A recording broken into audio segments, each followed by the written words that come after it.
Só porque eu saí para falar com vocês, o negocinho ficou branco. Que saco essas...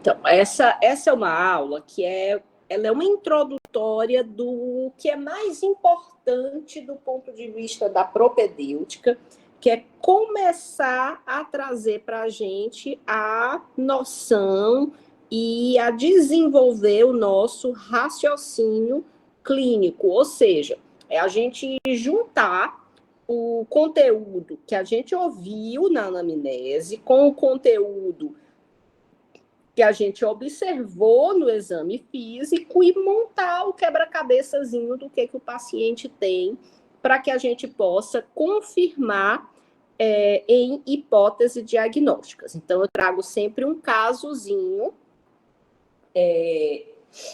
para que a gente discuta junto o que é que ele simboliza do ponto de vista de raciocínio clínico. Então, uma mulher de 35 anos chega à emergência com dor torácica.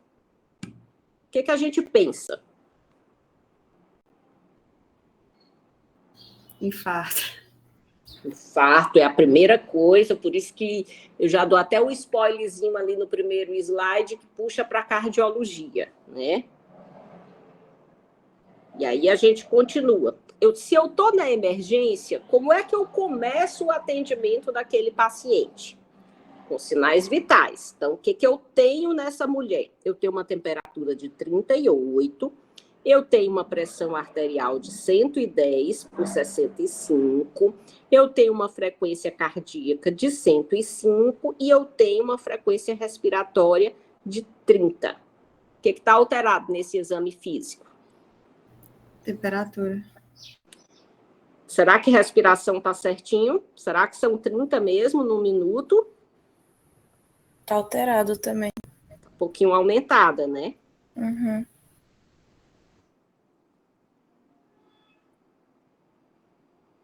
Sim. Agora vamos fazer um pouquinho, vamos entender e trazer uma história num contexto jamais centrado na pessoa, né? Então, paciente com dor no peito não consegue precisar completamente a localização, mas informa que é pior à esquerda e em aperto. Refere intensidade 5, com início súbito ao acordar.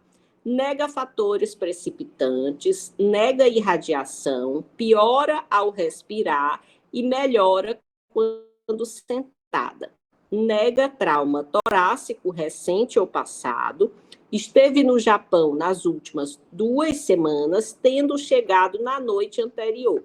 Informa tosse seca há 1 semana, piorando nas últimas 6 horas. O que chama atenção nesse exame físico, na descrição dessa HDA?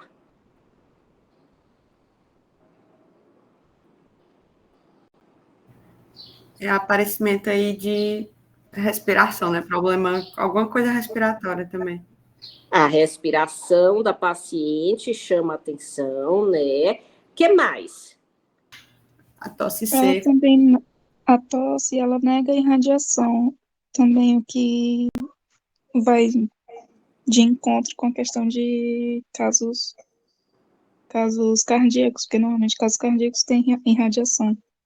Geralmente, casos cardíacos têm irradiação, embora ela esteja à esquerda e ela seja uma dor em aperto, que são 2 formas de caracterizar a dor muito comum no nosso querido infarto, né? O que mais chama atenção?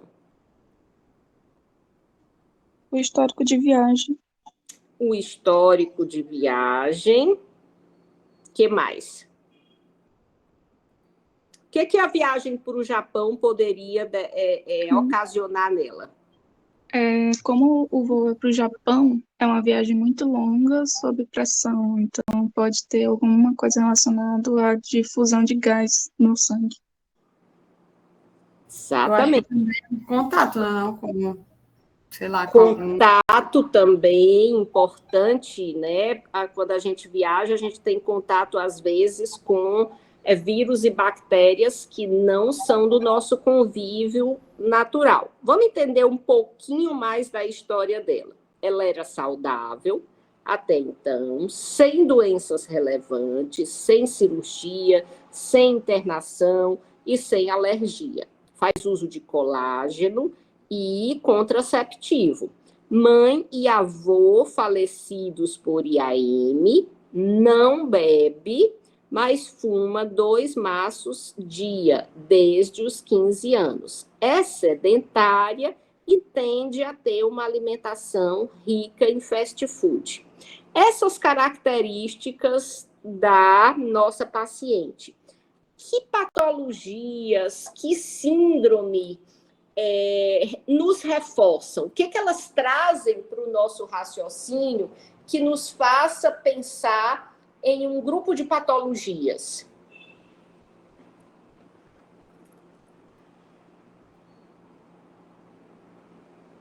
Ela provavelmente vai ter uma alteração aí nos níveis, no lipidograma dela, assim. Então, eu já penso que ela é um indivíduo que tem importantes fatores de risco para a dislipidemia e as doenças associadas. O que mais?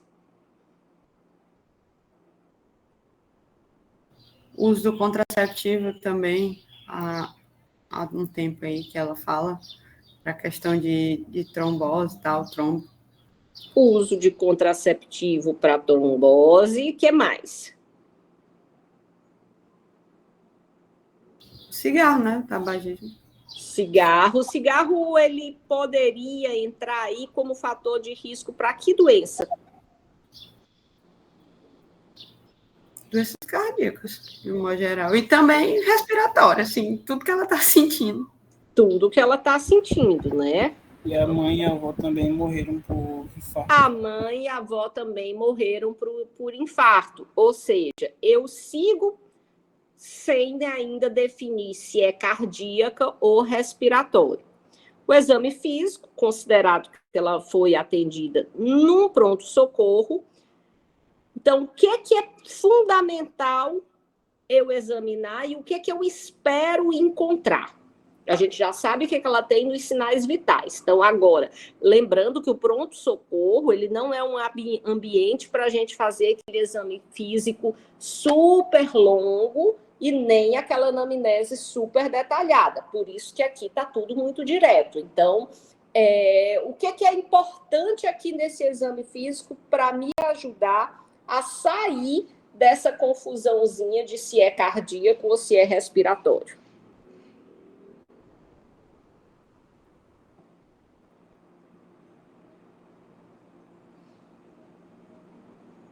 Em que eu vou ter que focar o meu exame físico? Um hemograma, assim, sempre. Exame físico, não é exame complementar. Okay. Professora, talvez seja na dor, né? Porque foi a dor que fez ela buscar o atendimento. Tenho que focar na dor, mas o que eu vou examinar nela? Onde eu tenho que concentrar o meu exame físico?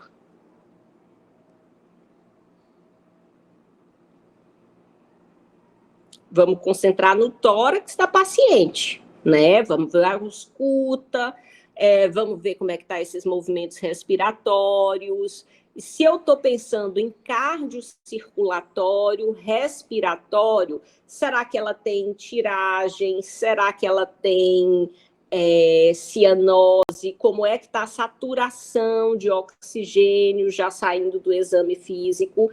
Indo para exame complementar, como é que está a perfusão capilar. Então, é aí que eu vou centralizar o meu exame físico, né?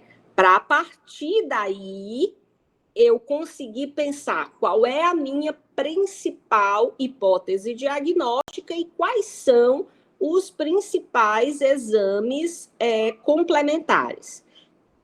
feito um exame físico do tórax, o exame físico, seja para doença respiratória, seja para doença cardíaca, nas primeiras horas, ele não vai me dar 100% de garantia e não vai me eximir de ter que complementar com exames tanto do coração quanto do pulmão. Então, o que vocês pediriam para essa paciente?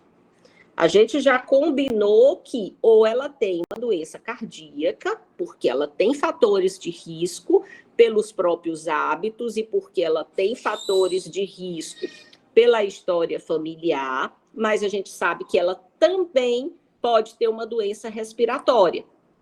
Então, o que vocês solicitariam?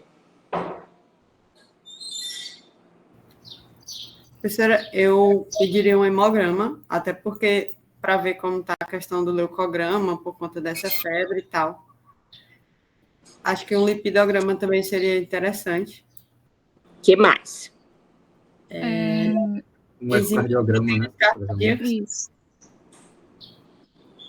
O que mais?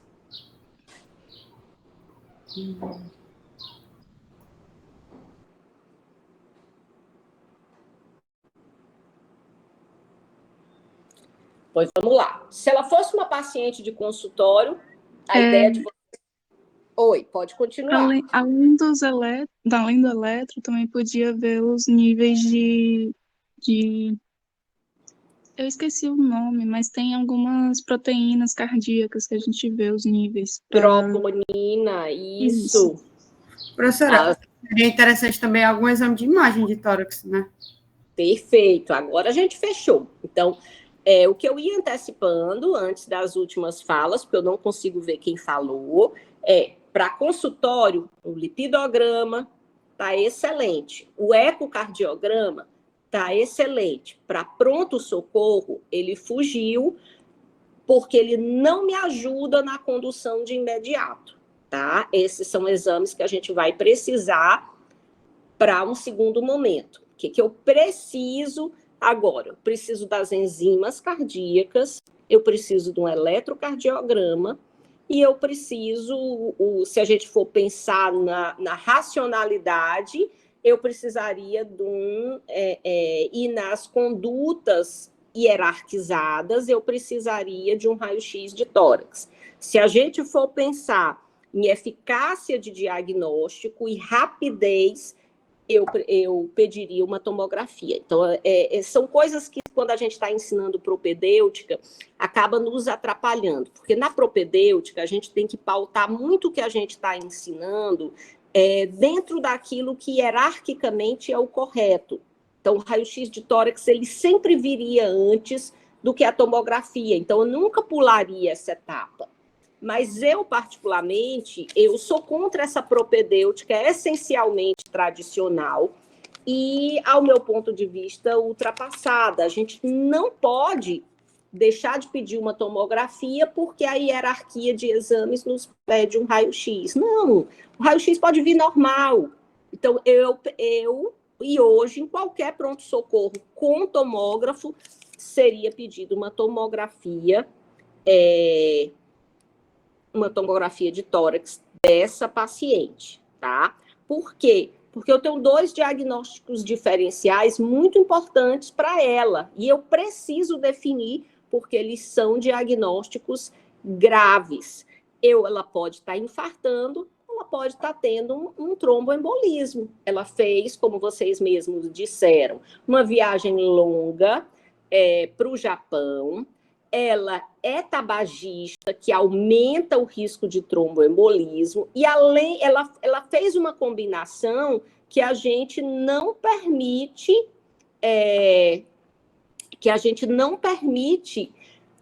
fazer na prática, né? Que orientação, que combinação é essa? Contraceptivo e tabagismo. É uma contraindicação absoluta do uso de contraceptivo hormonal. Então, a paciente é tabagista, principalmente essa tabagista de uma quantidade relativamente alta de tabaco diária, ela não pode consumir contraceptivo. Contraceptivo hormonal. Eu tenho que encontrar outra alternativa de contracepção para ela. Tenho que pensar num DIU, tenho que pensar em outra estratégia, porque contraceptivo hormonal não pode ser prescrito, né? Então, a partir dessas duas condições, eu vou solicitar os exames. Claro que aqui não é o foco na propedêutica, não é a gente falar desses exames e a gente falar dessas condições e chegar ao fim desse diagnóstico. E com base nessa história, a nossa paciente poderia ter qualquer dos dois diagnósticos. E é isso que acontece na vida real. Você tem esses detratores que ficam te confundindo o tempo inteiro. Ah, mas ela é tabagista e ela usa contraceptivo, então fechou, ela tem TEP. Não, o tabagismo associado com a fast food também me faz acreditar que essa paciente possa ter um infarto. Ela tem uma história familiar importante. Então, eu não poderia negligenciar dois diagnósticos importantes e começar a investigar num PS1 para descartar e só depois iniciar o outro. Quando a gente tem dois diagnósticos importantes, num pronto-socorro, a gente inicia a investigação ao mesmo tempo. E a gente não vai conseguir os sinais propedêuticos que descartem completamente um ou outro. Então, a gente sempre vai ter que lançar a mão da medicina complementar.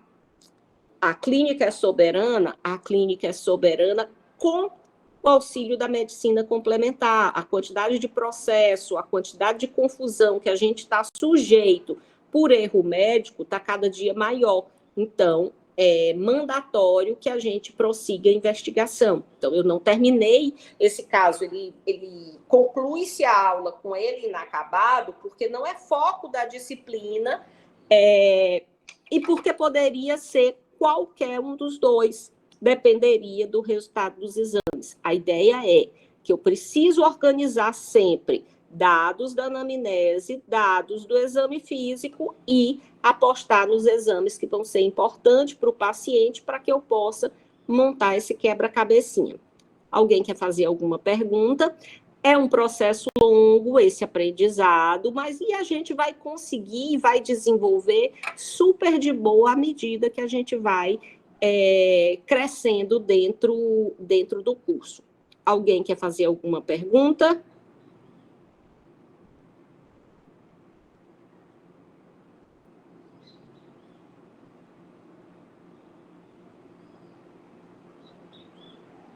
Acho que não, professor.